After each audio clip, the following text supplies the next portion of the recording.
بسم الله الرحمن الرحيم نحمده ونستعينه ونستغفره ونؤمن به ونتوكل عليه ونعوذ بالله من شرور أنفسنا ومن سيئات أعمالنا من يهده الله فلا مضل له ومن يضلله فلا هادي له ونشهد أن لا إله إلا الله وحده لا شريك له ونشهد أن سيدنا وسندنا ومولانا محمدا عبده ورسوله أما بعد فأعوذ بالله من الشيطان الرجيم بسم الله الرحمن الرحيم ربنا لا تزغ قلوبنا بعد إذ هديتنا وهب لنا من لدنك رحمة إنك أنت الوهاب عن أم سلمة رضي الله تعالى عنها قالت قال رسول الله صلى الله عليه وسلم يا مقلب القلوب ثبت قلبي على دينك أو كما قال عليه الصلاة والسلام وقال النبي صلى الله تعالى عليه وسلم ألا إن في الجسد مضغة إذا صلح الجسد كله وإذا فسد الجسد كله ألا وهي القلب أو كما قال عليه الصلاة والسلام اللهم صل على سيدنا محمد في أول كلامنا اللهم صل على سيدنا محمد في أوسط كلامنا اللهم صل على سيدنا محمد في آخر كلامنا معزز اور مکرم سامعین کرام، اللہ جل جلالہ وعم نوالہ کا بڑا کرم ہوا، اسی نے اپنے کرم سے اپنے فضل سے پہلی ہی گھڑی میں اس کے گھر کی حاضری کی توفیق بخشی ہے۔ یہ بھی اللہ کی نعمتوں میں بہت بڑی نعمت ہے کہ دین کی بات سننے کے لیے پہلی فرصت میں جمع ہو جانا۔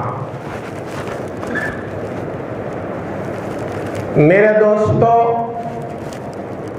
خطبہ مسنونہ کے بعد قرآن کریم کے تیسرے پارے سورہ آل عمران رکوع نمبر 1 آیت نمبر 8 کی میں نے تلاوت کیا ہے، جس میں اللہ تبارک و تعالی نے ایک دعا سکھایا ہے۔ اللہ تعالی ارشاد فرما رہا ہے ربنا لا تزغ قلوبنا بعد اذ ہدیتنا، جن کو اللہ نے علم دیا ہے، جو راسخین علم ہیں، نیک پرہیزگار ہیں، متقی لوگ ہیں، وہ اپنے دعاؤں میں یہ دعا کرتے رہتے ہیں، اے ہمارے رب ہمیں ہدایت دینے کے بعد ہماری دلوں کو ٹیڑھا نہ فرما،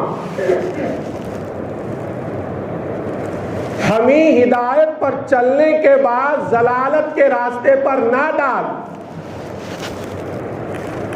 ربنا لا تزغ قلوبنا بعد اذ ہدیتنا، کہ ہمارے دلوں کو ٹیڑھا نہ کرنا ہدایت دینے کے بعد۔ انک انت الوہاب، بے شک تو بڑا ہی عطا کرنے والا ہے۔ اس آیت میں اللہ تعالیٰ نے دل کا ذکر کیا ہے۔ انسان کے اعضاء میں سب سے قیمتی چیز دل ہے۔ اگر ایمان والے کا دل پاک ہے، صاف ہے، اس کے اندر نورانیت بھری ہوئی ہے، وہ دل والا مسلمان بھی اللہ کو پسند ہے۔ اگر ایمان والا تو ہے لیکن دل پاک نہیں، اس کے اندر حسد بھرا ہوا ہے، اس کے اندر تکبر اور غرور بھرا ہوا ہے، اس کے اندر انانیت بھری ہوئی ہے، اس کے اندر گناہوں کا مادہ بھرا ہوا ہے، وہ مسلمان تو ہو سکتا ہے لیکن ایسے دل رکھنے والا مسلمان اللہ کو محبوب نہیں۔ آج میں بتاؤں گا کہ قرآن میں اللہ نے کتنے مقامات پر انسان کے دل کی تعریف کیا ہے۔ انسان کے جتنے اعضاء ہیں وہ سب سے ہر اعضاء، ہر عضو اللہ کی نعمتوں میں سب سے بڑی نعمت ہے۔ یہ ہاتھ اللہ کی نعمت، یہ پیر اللہ کی نعمت، یہ زبان اللہ کی نعمت، یہ آنکھ اللہ کی نعمت، یہاں تک کہ یہ ہاتھ کے انگلیاں بھی اللہ کی نعمت ہے۔ یہ انگلیوں کی قدر ان لوگوں سے پوچھ لینا جن کے کبھی مشینوں میں 2-4 انگلیاں کٹ جاتے ہیں، وہ پکڑنے کے لیے ترستے ہیں۔ ہمیں قدر معلوم اس لیے نہیں کہ ہمارے پاس وہ موجود ہے۔ انگلیاں تو دور کی بات ہے، میں یہاں تک آگے چل کر کہہ سکتا ہوں انگلیوں کے اوپر جو ناخن لگا ہوا ہے یہ بھی اللہ کی بہت بڑی نعمت۔ کبھی کسی کے مار پڑنے کی وجہ سے ہاتھ کا یا پیر کا ناخن نکل جاتا ہے، وہ آنے تک کتنی تکلیف ہوتی ہے۔ کوئی چھوٹا سا تنکا لگ جائے آدمی کے جان کے لالے پڑ جاتے ہیں۔ یہ انسان کے جتنے اعضاء اللہ نے بنایا ہے یہ اللہ کی نعمتیں ہیں، اس کا شکر ادا کرو۔ ان نعمتوں میں انسان کا دل بھی ایک بہت بڑی نعمت ہے، اور ایک دل کبھی اللہ کے قبضے میں رہتا ہے اور یہ دل ہمیشہ اللہ کے قبضے میں رہتا ہے، جیسے چاہے اللہ تعالیٰ اس دل کو موڑتے رہتا ہے۔ اسی لیے ایمان والے کے لیے ضروری ہے اس دعا کا اہتمام کرے، ربنا لا تزغ قلوبنا بعد اذ ہدیتنا وہب لنا من لدنک رحمہ۔ قرآن کریم کا 3 پارہ سورہ آل عمران کا 1 رکوع آیت نمبر 8 میں یہ دعا ہے۔ اس دعا کا اہتمام کرو۔ مفسرین کہتے ہیں جو بندہ بار بار یہ دعا مانگتا ہے اللہ سے، اللہ اس کے ہدایت کے راستے پر قائم رکھتے ہیں۔ ہدایت کا مل جانا بہت بڑی نعمت۔ قرآن کریم میں 27ویں پارے 36ویں پارے سورہ قاف کے آیت نمبر 31 سے لے کر 35 تک کے 5 آیتوں کا کبھی فرصت ملے ترجمہ صرف پڑھ لینا۔ اللہ تعالیٰ جو متقی لوگوں کو جنت دینے کا وعدہ ان آیتوں میں کیا ہے، وہاں یہ بھی بتایا کہ جنت اس آدمی کو ملے گی جو پکا اور سچا منیب دل لے کر اللہ کے دربار میں حاضر ہو، دل کا صاف ہو مسلمان۔ قرآن کریم سورہ قاف آیت نمبر 31 میں اللہ تعالیٰ کہتا ہے وَأُزْلِفَتِ الْجَنَّةُ لِلْمُتَّقِينَ غَيْرَ بَعِيدٍ، جنت متقی پرہیزگاروں کے بالکل قریب کر دی جائے گی، ان سے دور نہیں ہوگی۔ اب اس کے بعد اللہ تعالیٰ کہتا ہے متقی کون لوگ ہیں؟ من خشی الرحمن بالغیب وجاء بقلب منیب، جو اللہ رحمان کے بارے میں غیب پر ایمان لاتا ہے اور توبہ کرنے والا دل لاتا ہے، پاک دل لاتا ہے، اللہ کے طرف جھکنے والا دل لے کر آتا ہے، ایسے آدمی کے لیے اللہ نے کہا میں نے جنت تیار کر کے رکھا ہے۔ دلوں کو پاک صاف رکھو۔ اولاد کے طرف سے اگر کبھی ماں باپ پر ظلم ہو جائے، ماں باپ معاف کر دے، اپنے دلوں کو پاک رکھے۔ اور کبھی ماں باپ کے طرف سے اولاد پر جملے آ جاتے ہیں تو اولاد بھی وہ بات دل میں نہ رکھے، اور کبھی ایمان کے طرف سے مقتدی کو کوئی زبان سے بات نکل جاتی ہے اور آپ کو کوئی ٹھیس پہنچتی ہے، وہ دلوں میں نہ رکھے، معاف کرنے کا عادت ڈالیں، دل کو صاف رکھنے کی عادت ڈالیں۔ قرآن کریم میں اللہ تبارک و تعالیٰ نے منافقین کے دلوں کا ذکر کرتے ہوئے قرآن کریم کے سورہ بقرہ کے اندر اللہ تعالیٰ نے ذکر کیا کہ منافقین کے دل بیمار ہیں، فزادہم اللہ مرضا، اللہ ان کے دلوں کے مرض کو اور بڑھاتے رہتا ہے۔ تو پتہ یہ چلا جو ایمان کا پکا ہوگا، جو ایمان کا سچا ہوگا، اس کا دل صاف ہوتا ہے، اس کے دل کے اندر کوئی حسد کینہ، کوئی بیماری، کوئی روگ نہیں ہونا چاہیے۔ اسی لیے مسند احمد کے اندر ایک روایت موجود ہے، علماء نقل کرتے ہیں اللہ کے نبی نے فرمایا القلوب اربعۃ، دل 4 قسم کا ہوتا ہے، دل کے 4 اقسام ہیں۔ انسان کے دل میں انسان کے بدن میں رہتا ایک دل ہے، اس لیے کہ اللہ نے آج تک کسی انسان کو 2 دل والا نہیں بنایا ہے۔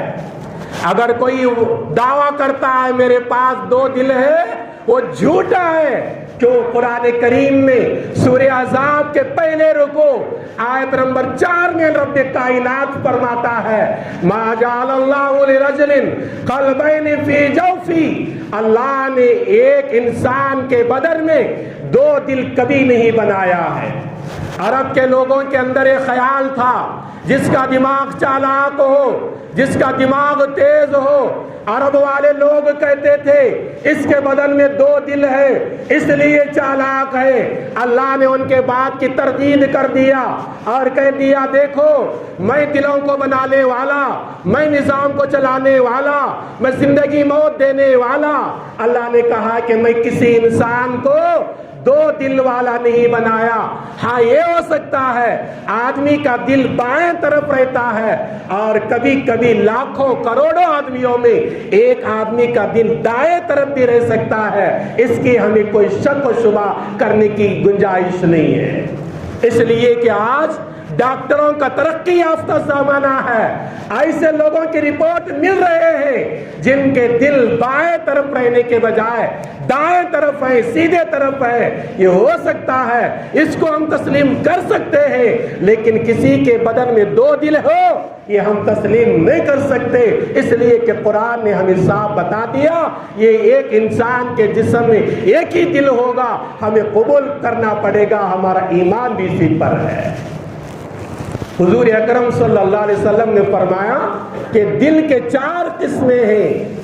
پہلا دل فرمایا قلب اجرد، دوسرا فرمایا قلب غلف، تیسرا فرمایا قلب معکوس، چوتھا فرمایا قلب مصفہ۔ پہلا دل کا نام کیا؟ قلب اجرد۔ اب محدثین کے شروحات میں لکھا ہوا ہے، شارحین حدیث لکھتے ہیں، قلب اجرد کہتے ہیں روشن دل والا، پاک صفاس دل والا، نور برسنے والا دل جس کا ہوتا ہے اسے قلب اجرد کہا جاتا ہے۔ یہ ایمان والے کا دل ہونا چاہیے، چمکنے والا دل، پاک صاف دل جسے قلب اجرد کہا گیا، یہ ایمان والے کا دل ہوتا ہے۔ آگے فرمایا قلب غلف یعنی پردوں میں لپیٹا ہوا دل ایک کافر کا دل ہے، اس کے اندر قرآن کی باتیں داخل نہیں ہو رہی، نبی کی باتیں داخل نہیں ہو رہی، اس دل کو غلاف کے اندر بند کر دیا گیا ہے، اس لیے فرمایا قلب غلف ایک کافر کا دل ہوتا ہے۔ آگے فرمایا قلب معکوس یہ منافق کا دل ہوتا ہے کہ اس کا چہرہ نیچے ہے اور اس کے پیر اوپر ہے، اس کا چہرہ نیچے ہے اور اس کی پیٹھ اوپر ہے، یہ منافق کا دل ہے جسے قلب معکوس کہا گیا۔ قلب مصفا اسے کہتے ہیں دو پہلو والا دل، کبھی اس کے دل میں شک پیدا ہوتا ہے اسلام کے بارے میں، کبھی یقین پیدا ہوتا ہے، کبھی تسلیم کرنے کو ارادہ کرتا ہے، کبھی انکار کرنے کو ارادہ کرتا ہے، یہ عملی منافق کا دل ہے۔ تو دل کے چار قسمیں، ایک دل اجرد یہ ایمان والے کا دل، نور سے بھرا ہوا چمکیلا ہوا دل، یہ مومن کا دل ہونا چاہیے۔ اسی لیے اللہ کے نبی صلی اللہ علیہ وسلم کی بیوی حضرت ام سلمہ رضی اللہ تعالی عنہا سے روایت ہے، حضور اکرم صلی اللہ علیہ وسلم دعا میں دعا مانگتے تھے، اللہم ثبت قلبی علی دینک، اے اللہ میرے دل کو دین پر قائم رکھ لینا، میرے دل کو قائم رہنے کی توفیق دینا۔ اس لیے قرآن کریم میں اللہ تبارک و تعالیٰ نے جہاں تقوی پیدا ہوتا ہے اس کا ذکر کیا ہے۔ تقوی ہمارے آنکھوں میں پیدا نہیں ہوتا، ہمارے ہاتھ اور پیر میں پیدا نہیں ہوتا، بلکہ تقوی پیدا ہوتا ہے دل کے اندر پیدا ہوتا ہے۔ قرآن کریم کا 26واں پارہ سورہ حجرات کا پہلا رکوع آیت نمبر 3 میں رب العالمین نے پیغام دیا، ان الذین یغضون اصواتهم عند رسول اللہ اولئک الذین امتحن اللہ قلوبهم للتقوی لهم مغفرۃ واجر عظیم۔ جو لوگ نبی کے خدمت میں آتے وقت اپنے آواز کو چھوٹی رکھتے ہیں، اپنے آواز کو پست رکھتے ہیں نبی کی ادب کے لحاظ سے، ان کے دلوں کو میں نے تقوی کے لیے بھر دیا ہے، میں نے ان کے دلوں کو تقوی کے لیے قبول کر لیا ہے۔ پتہ یہ چلا کہ تقوی جو پیدا ہوتا ہے وہ دل کے اندر پیدا ہوتا ہے، اس لیے تقوی اگر پیدا ہونا ہے ایمان والے کا دل صاف اور شفاف ہونا چاہیے۔ نبی اکرم صلی اللہ علیہ وسلم کی حدیث ہے، صحیح بخاری کے اندر بھی ہے اور صحیح مسلم کے اندر بھی ہے، حضور اکرم صلی اللہ علیہ وسلم نے فرمایا الا ان فی الجسد مضغۃ، خبردار سن لو تمہارے جسم کے اندر گوشت کا ایک ٹکڑا ہے، گوشت کا ایک لکڑا ہے، اذا صلحت صلح الجسد کلہ، جب وہ گوشت کا ٹکڑا صحیح و سالم رہتا ہے، پاک صاف رہتا ہے، نورانی بن کر رہتا ہے، چمکنے والا بن کر رہتا ہے، اللہ کے نبی نے فرمایا پورے اعمال تمہارے صحیح ثابت ہوں گے۔ وَإِذَا فَسَدَتْ، جب تمہارا دل بگڑ جائے گا، تمہارے دل کے اندر بگاڑ آ جائے گا، عقائد کی ناپاکی آ جائے گی اور اللہ کے احکامات میں عبادت کے اندر ناپاکی آ جائے گی اور تمہارے دل کے اندر بگاڑ آ جائے گا، اللہ نے کہ نبی نے فرمایا یہ دل تمہارا جب بگڑ جاتا ہے تو تمہارے اعمال پورے بگڑ جاتے ہیں۔ اسی لیے حضور اکرم صلی اللہ علیہ وسلم نے اپنے دعاؤں میں یوں دعا کرتے تھے، اے دلوں کو بدلنے والے، اے دلوں کو پھیرنے والے، میرے دل کو دین کے اوپر جما دے، میرے دل کو طاعت خداوندی کی طرف پھیر دے۔ ان دعاؤں کا بھی مسلمان اہتمام کرنا چاہیے۔ حضور اکرم صلی اللہ علیہ وسلم کے زمانے میں مسند احمد کے اندر بھی روایت موجود ہے اور یہی روایت بزار کے اندر بھی ہے اور یہی روایت مجمع الزوائد کے اندر صفحہ نمبر 150 میں موجود ہے۔ اور یہی بات کو مولانا سعد کاندھوی دامت برکاتہم نے بھی نقل کیا ہے۔ حضور اکرم صلی اللہ علیہ وسلم کے صحابی حضرت انس بن مالک کہتے ہیں کنا جلوسا مع رسول اللہ، ہم اللہ کے نبی کے ساتھ بیٹھے ہوئے تھے، مجلس سجی ہوئی تھی۔ اللہ کے نبی صلی اللہ علیہ وسلم نے اعلان فرمایا اگر کسی کو جنتی انسان دیکھنا ہو تو جنتی کو دیکھ لے۔ صحابہ نبی کے مبارک زبان سے سن کر پیچھے پلٹ کر دیکھا، ایک انصاری صحابی وضو کیے ہوئے ہیں اور وضو کا پانی ان کے داڑھی سے ٹپک رہا ہے اور بائیں ہاتھ میں جوتے پکڑے ہوئے ہیں، مسجد کے اندر داخل ہوئے۔ اللہ کے نبی نے ان کو اشارہ کر کے فرمایا تھا کہ یہ جنتی ہے۔ مجلس لگی ہوئی تھی، وہ دن کی مجلس ختم ہوئی۔ آگے حدیث کی راوی حضرت انس بن مالک فرماتے ہیں رضی اللہ تعالیٰ عنہ، دوسرے دن اللہ کے نبی کی مجلس لگی ہوئی تھی، ہم مجلس رسول میں بیٹھے ہوئے تھے، اللہ کے نبی نے پھر وہی جملہ دہرایا جنتی کو دیکھنا ہو تو جنتی دیکھ لے۔ صحابہ پلٹ کر دیکھا تو وہی صحابی ہے جن کو کل اللہ کے نبی نے جو فرمایا تھا کہ وہ جنتی ہے، وہی صحابی ویسے ہی حالت میں وضو کیے ہوئے ہیں، داڑھی سے پانی کے قطرے ٹپک رہے ہیں اور بائیں ہاتھ میں جوتے پکڑے ہوئے ہیں، تشریف لائے۔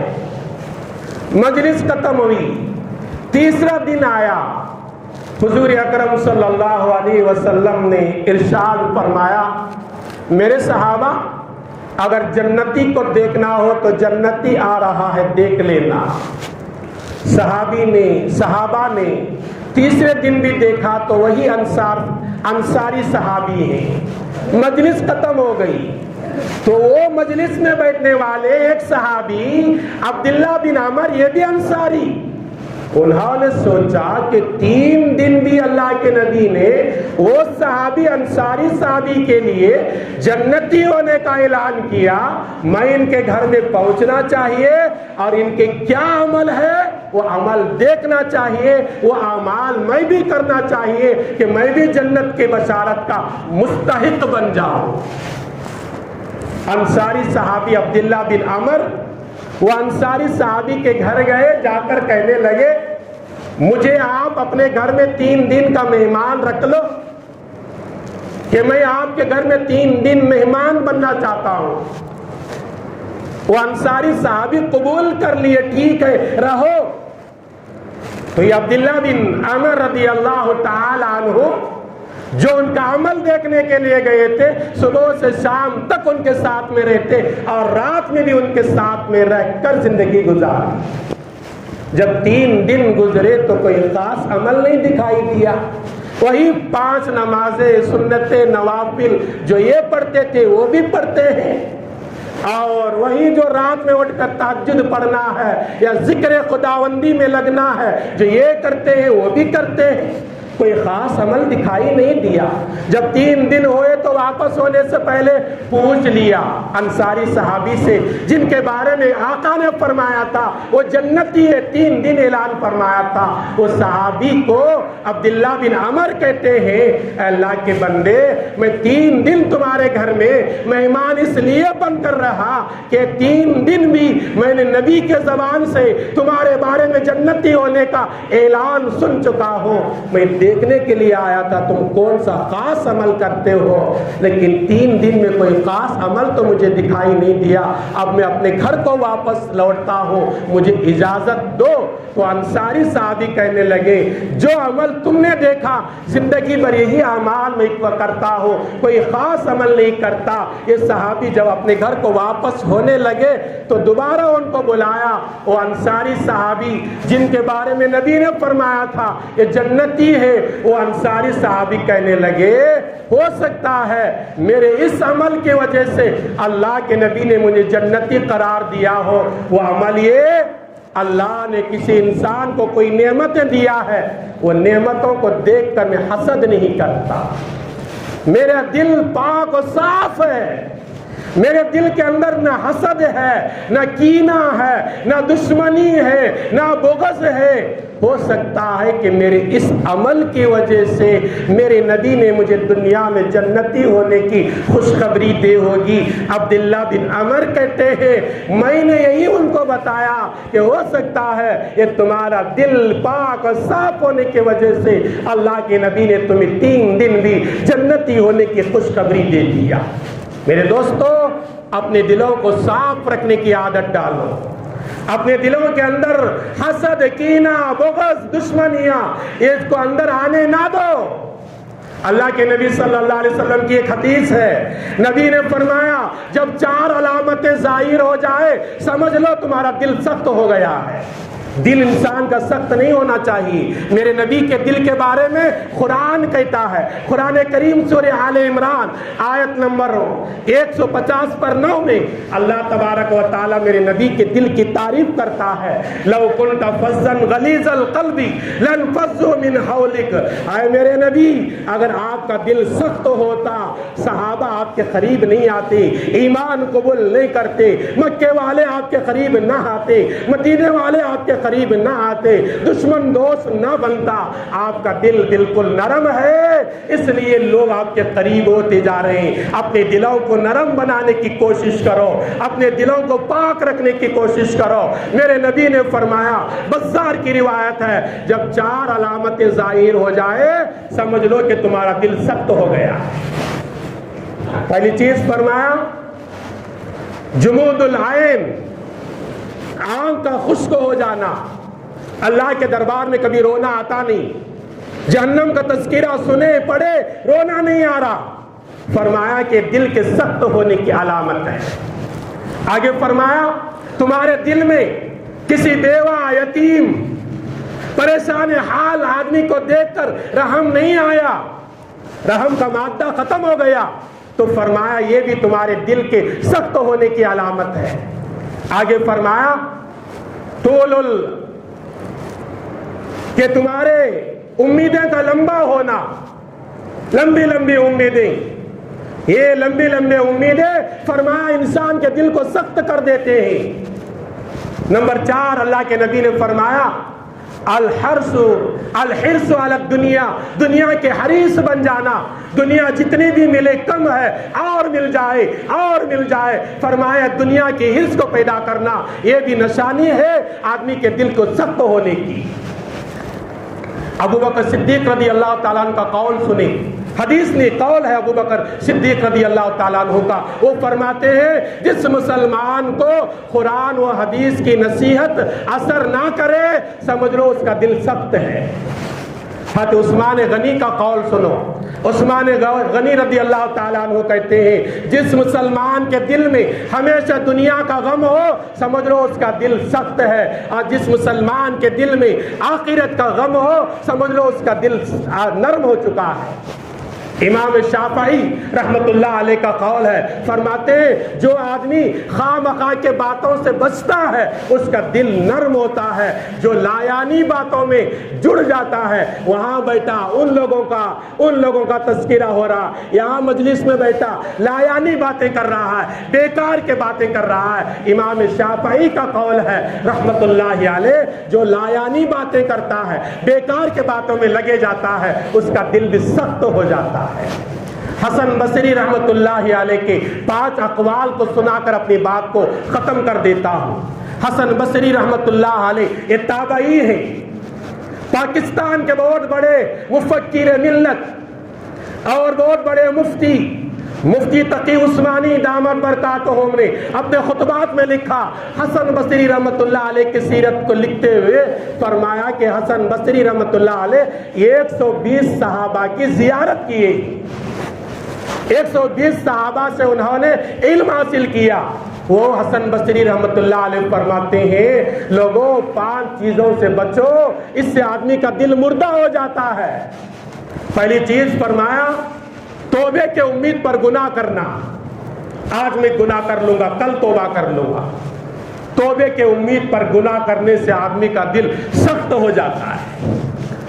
آدمی 30 سال کا ہے، سمجھتا ہے 50 سال میں دین میں لگ جاؤں گا، نمازی بن جاؤں گا، شریعت پر چلنے والا بن جاؤں گا، اور گناہ پر گناہ کر رہا ہے۔ فرمایا توبے کے امید پر گناہ کرنے سے آدمی کا دل سخت ہو جاتا ہے۔ آگے فرمایا علم سیکھا اور اس کے اوپر عمل نہیں کیا، اس سے بھی آدمی کا دل سخت ہو جاتا ہے۔